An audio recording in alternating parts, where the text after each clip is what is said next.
We were actually on base having a 4th of July celebration, so all the families and everybody was there. We got the call about 10 p.m. 62-year-old female had fallen from a cliff and was in need of a medevac.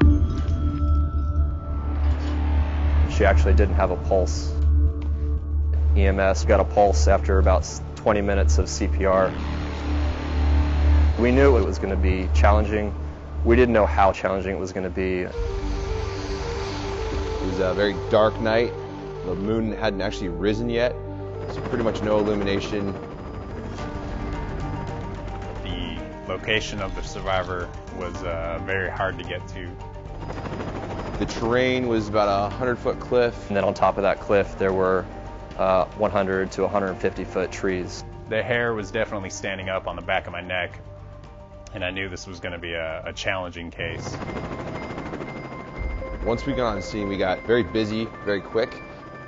We decided that we had to get Dickie, our rescue swimmer, down as soon as possible. I was in a very tight space, pretty much on a boulder surrounded by water and a little bit of cliff edge. Paramedic on scene was providing a significant amount of drugs and care, and he wanted to bring a paramedic with us, something we also didn't quite account for in our fuel calculations. I said, that's great. Send me the lightest paramedic they've got. They radiated back. They said, we got you. Their lightest paramedic's 250 pounds. So, like, excellent. All right, well, what we ended up doing is leaving some gear on scene that we didn't need. You can make all these plans, and once you get on scene, everything changes, and you got to make a new plan, and that's definitely what happened on this night. Dickie Nestler, the rescue swimmer, called up and said, hey, look, if I stop giving rescue breaths, if I stop breathing for this person, she's likely going to die, and I need to ride the litter up.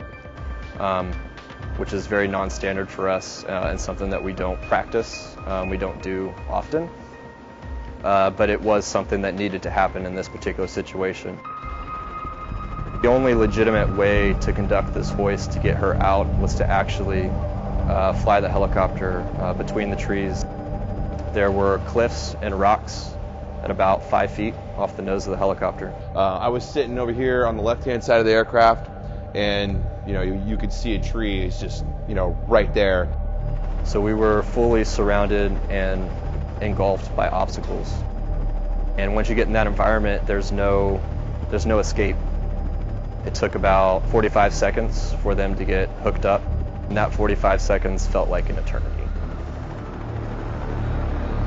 The whole helicopter tilted to the side, and we pulled the absolute maximum that you could pull. We were doing rescue breaths during the hoist. One hand would be used to support the monitors and equipment, and the other hand was actually breathing life into her with the rescue breaths. The strength that was required to do that in the first place was astronomical, and that was the reason that she survived that night. So this case went phenomenally well. We don't want people to get in trouble, but if it happens, we want to be the ones there to help out.